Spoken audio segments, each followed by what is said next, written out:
problem is that people think that the Confederate flag is a symbol of hate in America, which it really isn't at all.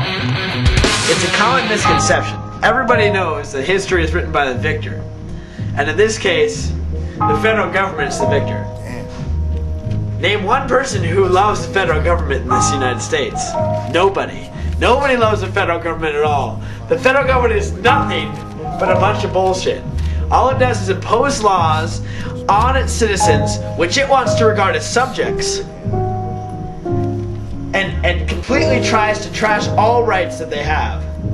It is against all liberalism in the classical sense. It is completely a sham to think that the federal government supports capitalism in the United States. Capitalism would exist without the federal government. Anyways, I'm off point. I'm off on a tangent. The Confederate flag has been portrayed as a symbol of racism. It is not a symbol of racism. It is a symbol of rebellion against ultimate power. The ultimate power of the federal government. You can't. The federal government had and was exerting this power against the southern states. Keep in mind that many northern states in the Union still had legal slavery on the books. Maybe they didn't employ it, but slavery was still legal on the books. And the Emancipation Proclamation issued by Abraham Lincoln only freed the southern slaves, not the northern slaves. The northern slaves were still slaves even after the Emancipation Proclamation. So the southern slaves were technically free by the Union sense before the Union slaves were. This is a lie that you won't find it in your history books, because the federal government controls everything that goes on in the United States. And if you think that the Civil War was about slavery, you're completely wrong. The only thing that slavery did was boost the economic power of the South pre-industrial revolution. There was no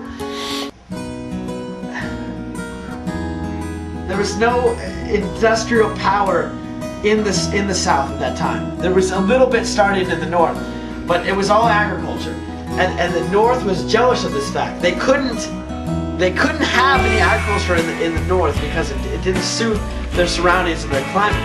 So they had to form industry, and the South was profiting off agriculture, and that is why the Civil War started, because the coffers of the federal government were not being filled enough by the South, and they were jealous of the fact that they couldn't employ the slaves that the South did.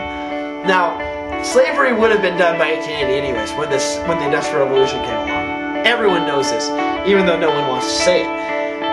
And the Confederate flag, again, I must say, does not represent any meaning of slavery. I do not like slavery. I think slavery was the biggest abomination ever in the history of the United States. Slavery was not imported by the United States, it was created by the United States. If you look at the Virginia slave laws, it was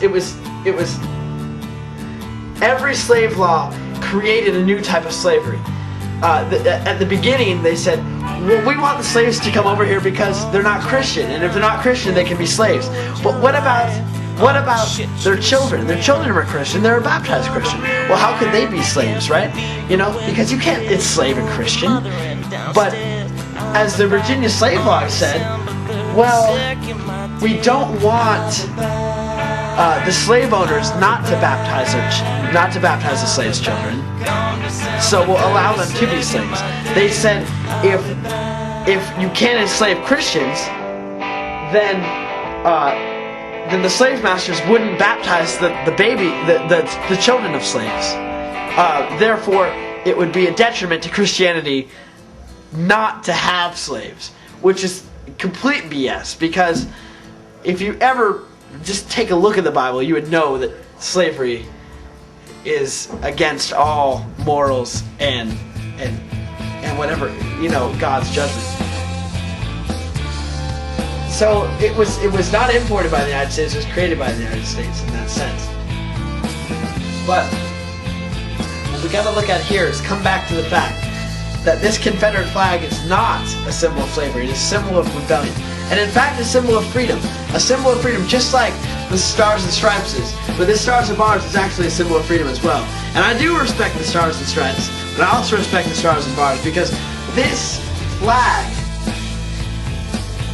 gave a number of states the freedom that they needed to express their own opinion from the federal government. And even though they were defeated in war, they will always live on in spirit. And the federal government, even though they reign supreme right now, one day there will be a limited government again.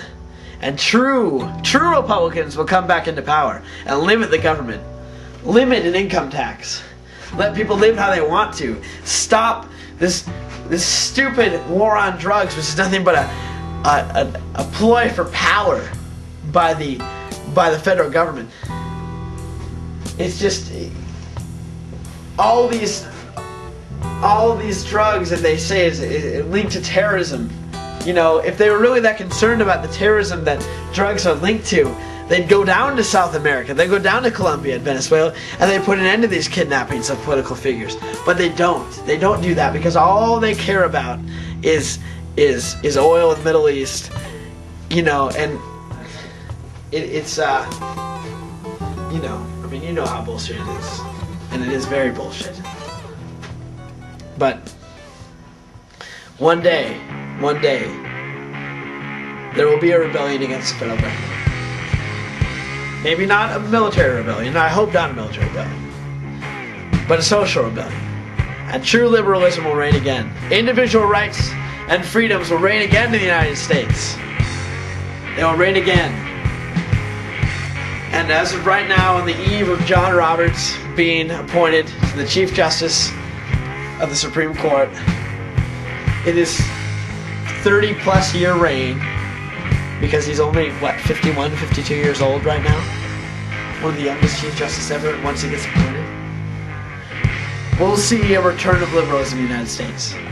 A return of true classical liberalism. And that will be the dawn of a new era. A new era where we recognize that the citizens of the United States are not subjects. They're not subjects at all. They are individuals who have the right to express themselves as free people, women and men, and to do what they want to do, as long as it doesn't hurt other people. That is the true spirit of the United States. And that's really all I have to say.